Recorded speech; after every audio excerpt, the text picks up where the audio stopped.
নারীর যৌনতা এবং তার প্রতি সমাজের দৃষ্টিভঙ্গি নিয়ে কিছু উক্তি দেওয়া হল, যেগুলি নারীর অধিকার, সম্মান, স্বাধীনতা ও মর্যাদাকে কেন্দ্র করে।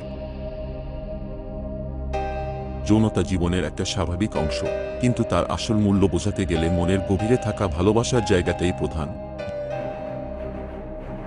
যৌনতা জীবনকে পূর্ণতা দিতে পারে, কিন্তু তা ভালোবাসার পরিপূর্ণ প্রকাশ ছাড়া শুধুই একটা প্রবৃত্তি। যৌনতার আনন্দ আর ভালোবাসার প্রশান্তি এক নয়, প্রথমটি ক্ষণস্থায়ী, দ্বিতীয়টি চিরস্থায়ী। যৌনতা জীবনের আনন্দ, তবে তার নিয়ন্ত্রণও অত্যন্ত জরুরি। বিজ্ঞান বলেছে, যৌনতা শুধু দেহের খোরাক নয়, মনেরও শান্তি। তবে তার জন্য পারস্পরিক সম্মান আর বিশ্বাস অবশ্যই থাকা উচিত। নারীর ইচ্ছা এবং মতামতকে সম্মান করাই সত্যিকারের সম্পর্কের ভিত্তি। নারীর যৌনতা তার নিজের বিষয়, এবং এই স্বাধীনতা তাকে সত্যিকার অর্থে শক্তিশালী করে তোলে।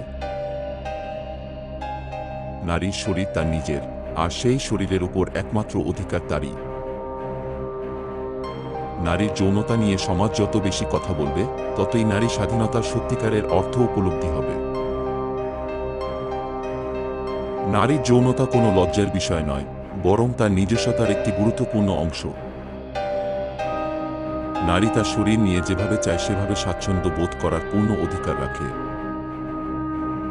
নারীর ইচ্ছা ও অধিকারকে মেনে নেওয়া আমাদের সভ্যতার মাপকাঠি। একটি নারীর সম্মান তার যৌনতা নয়, বরং তার মানবিকতা, মেধা এবং আত্মমর্যাদায় নিহিত। নারী যদি তার ইচ্ছা ও আবেগ প্রকাশ করতে পারে, তবেই সে প্রকৃত স্বাধীন। নারীর যৌনতা তার ব্যক্তিগত অধিকার, সমাজের নয়। যৌনতাকে নারীর সম্মান ও মর্যাদার সঙ্গে মিলিয়ে দেখা উচিত নয়।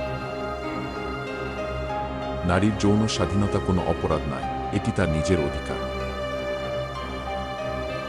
নারী তার শরীর নিয়ে যেমন ইচ্ছা তেমন স্বাচ্ছন্দ্য বোধ করতে পারার পূর্ণ অধিকার রাখে। নারীর যৌনতা শুধুমাত্র তার জন্য, অন্যের মনোগড়া ধারণার জন্য নয়। নারীর যৌনতা তার সৌন্দর্যকে বৃদ্ধি করে, তাকে ছোট করে না। নারীর শরীরের মর্যাদা সমাজের বিচার নয়, বরং তার নিজস্ব ভাবনার প্রতিফলন। নারীর যৌনতা লজ্জার নয়, বরং তার নিজস্বতার শক্তিশালী প্রতীক। নারীর শরীরের প্রতি শ্রদ্ধা রাখাই সমাজের প্রকৃত উন্নতির লক্ষণ। নারীর যৌনতা প্রকাশ করার স্বাধীনতাই তার প্রকৃত নিজস্বতা। নারীর সম্মান তার নিজস্ব শক্তি ও ব্যক্তিত্বে নিহিত, যৌনতায় নয়।